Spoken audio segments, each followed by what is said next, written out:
20242029ပြည်မြလီစီစဉ်ဆိုရင်ဒီလာမယ်ဩဂုတ်လ21ရက်နေ့ဆိုရင်စတင်ပြီးတော့ကစားပြီးနော်ဟိုပြည်မြလီအသင်းဖန်တွေရောဘောလုံးပွဲကြိုက်တဲ့ဖန်တွေရောဆိုရင်ဟိုကြည်ချင်းတဲ့အသင်းတွေကြည်ချင်းတဲ့ပွဲတွေပြန်လာပြီးတင်းကြီးတင်းငယ်တွေရတာမျိုးစုံခံစားရမယ်ပြည်မြလီပွဲစဉ်တွေ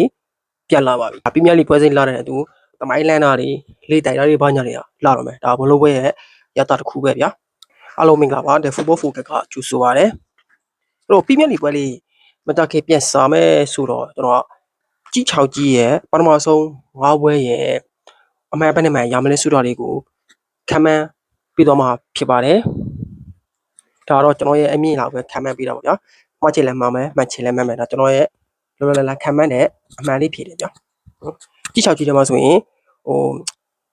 နှစ်သင်းကပဲနီးပြမပြောင်းလဲလားဗျာကြံတဲ့၄သင်းကနီးပြပြောင်းလဲလေးရှိတယ်အာဆင်နယ်နဲ့မန်ယူကတော့နီးပြမပြောင်းဘူးကြံတဲ့၄သင်းလုံးကအလုံးနီးပြပြောင်းတော့တယ်ချက်စီနီးပြပြောင်းတယ်မက်ဆီတီနီးပြပြောင်းတယ်လီဗာပူးပြောင်းတယ်ပြီးတော့စပါတင်နီးပြပြောင်းလာတယ်နော်နီးပြပြောင်းနေတဲ့အတူကစားတဲ့ play style တွေရောနော် movement တွေရောအလုံးပြောင်းပါပဲနော်ဆိုတော့ပထမဦးဆုံးတင်းနေတဲ့မန်ယူတင်းကနေစားကြည့်ရအောင်ဗျာမန်ယူတင်းကပထမ5ပွဲမှာဆိုလို့ရှိရင်ကြံတဲ့အသင်းကြီးတွေထဲစားလို့ရှိရင်မန်ယူတင်းကပိုပြီးတော့ဟိုလက်ကူတဲ့ဖေမရှိတယ်ဗျာအရင်ပြောစရာအရင်ကြံနေဘူးနော်မန်ယူဆိုရင်အခုကစားတဲ့5ပွဲလုံးမှာဆိုရင်အမှန်ယူဖို့ကောင်းတဲ့အခြေအနေလေးရှိတယ်ဗျာသူတို့5ပွဲမှာဆိုလို့ရှိရင် Hull City Ipswich Town Everton Man City Fulham 5ပွဲအဲ့ဒီ5ပွဲလုံးမှာ City တင်းကလွဲလို့ရှိရင်ကြံတဲ့တင်းတွေကမန်ယူကအမှန်ရနဲ့ချီရှိတယ်သူကစားမှထဲမှာတက်တဲ့2တင်းပါတယ်ပြီးရင်အသင်းလန်ဆိုတဲ့ Fulham နဲ့ Everton နှစ်ပွဲပါမယ်အပွဲကတော့ Man City ပေါ့အဲ့ဆိုတော့အဲ့ဒီ5ပွဲလုံးမှာဆိုရင်မန်ယူတင်းနေနေဆိုရင်အမှန်ကဗျာနေဆုံး73မှန်လားတူရနိုင်ချီရှိတယ်ဗျာအဲ့ဒီ5ပွဲမှာ73မှန်ရနိုင်ချီရှိတယ်မက်ဆီတီနဲ့တပွဲပဲတူပဲနည်းနည်းဆက်တန်တဲ့ချင်းနေတဘောရှိတယ်ဗျာဒါမယူရဲ့ပထမဆုံး5ပွဲမှာဆိုလို့ရှိရင်သူကစားမယ်တင်းချင်းနေနဲ့နော်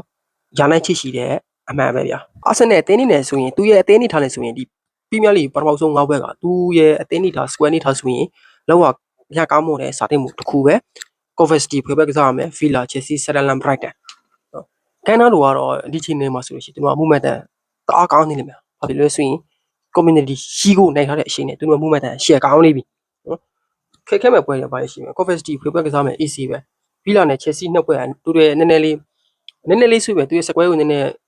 စမ်းမဲ့ဆိုတဲ့သဘောလာပဲဗျာ Chelsea ဆိုရင်လည်းနီးပြတိန်တယ်သူ